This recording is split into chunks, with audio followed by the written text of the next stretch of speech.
ഓർമ്മിക്കുകയാണല്ലോ. എന്താണ് ക്രിസ്മസ്? ലോകരക്ഷകനായി ഉണ്ണീശോ പിറന്നതിന്റെ ഓർമ്മദിനം.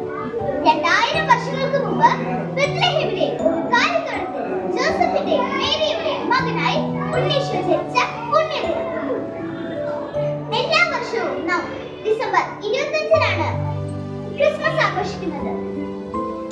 വിശ്വാസികൾ